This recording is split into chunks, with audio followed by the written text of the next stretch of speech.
Tell me about Arturo the Polar Bear. Well, that's an interesting story. I was photographing in Argentina in 2012, and I was in a few cities in the country, and I photographed this polar bear in Mendoza in Argentina, and it was by far the most depressing scene I've seen in a long time. One of the worst conditions I've ever seen for a polar bear. It was over 100 degrees outside. The bear was obviously suffering. And I took the photo. It's one of my most popular photos in my series, and the photo traveled the world along with my other photos. But then I discovered a while ago that there's a big movement right now in Argentina to save this bear, which is called Arturo in Mendoza. And I was connected with these organizations in Argentina. And I'm happy that they are using my photos to bring more attention to this bear.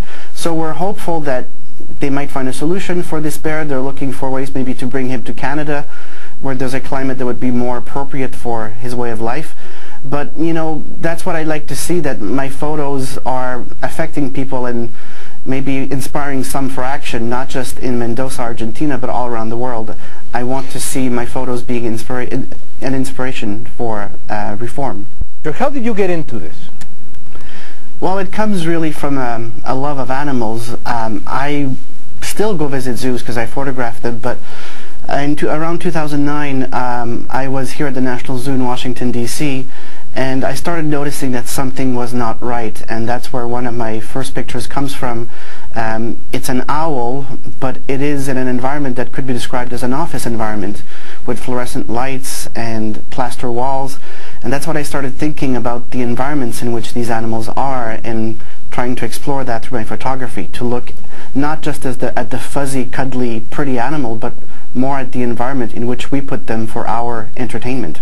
What's the main problem you encountered in your travels? The size of the habitats, the conditions, the treatment? What's the main problem?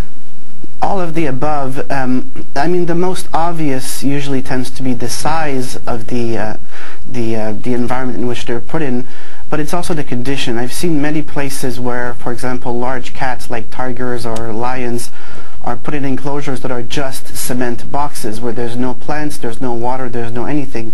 Or you have situations where you have large animals in small cages where they can barely sit up or they can barely turn around. I've seen pretty much anything you can imagine in zoos, and this is not only in far away, less developed countries. It happens also right here in the U.S. Which is the worst one you visited? The very worst zoo I ever visited was in the southern Philippines. There was a cult leader who had created himself a private zoo that he called, I think, Treasures of the World, and imported animals from all around the world to surround himself with there. But then he passed away, but the animals stayed there, and so now you have a few followers, which are very old ladies, running the zoo, and they have no idea of how to run it. And the animals are in absolutely horrible conditions, and that's where I saw some animals in hanging cages, where the hanging cages don't even have solid floors. There's just wires, and these animals have never touched the ground. It was pretty devastating.